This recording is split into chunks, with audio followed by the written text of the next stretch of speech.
அஸ்ஸலாமு அலைக்கும் வரஹ்மத்துல்லாஹி வபரகாத்துஹு. இது உங்கள் ஆஷியா. Self help. நம்ம மேலே நம்ம ஒரு உதவி செய்யலைன்னா நமக்காக யாரும் உதவி செய்ய மாட்டாங்க. யாராவது வந்து என் வாழ்க்கையை சேஞ்ச் பண்ணிடுவாங்களா, எனக்காக யாராவது காத்திருக்கிறாங்களா? இல்லவே இல்லை. உண்மையை சொல்கிறேனே, நீ உன்னுடைய வாழ்க்கையை ஹெல்ப் பண்ணணும்னா முதல் கயிறு நீ தான் பிடிக்கணும். நீ துவங்கலைன்னா நீ எப்போவும் அந்த ஸ்டார்டிங் பாயிண்டில் தான் இருப்ப. ஏன்னா நீ கஷ்டப்படுறதுக்கு உன்னை விட யாருக்கும் ரியலாக கேர் இருக்காது. உனக்காக யாரும் மாற மாட்டாங்க. உன்னால் உன்னை மட்டும்தான் மாற்ற முடியும். கேள்வி கேள் உன்னிடம்.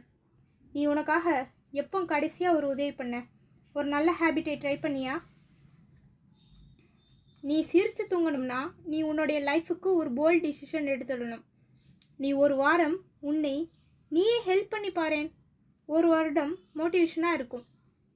இப்போ கேள் உன்னிடம், நீ உனக்காக நாள் ஒன்றை சாக்ரிஃபைஸ் பண்ண தயாரா? இல்லைனா நீ யாராவது ஒருத்தர்கிட்ட ஏதாவது மிராக்கிள் நடக்கும்னு நம்பிக்கையாக இருக்கிறியா? மறந்து போகாதே, self help is the real super power. நீ உன்னை சப்போர்ட் பண்ணாமல் சொசைட்டி ஏன் பண்ணணும்? கேட்டுப்பார் உன்னிடம். இப்படிக்கு ஆசையா. நன்றி, வணக்கம்.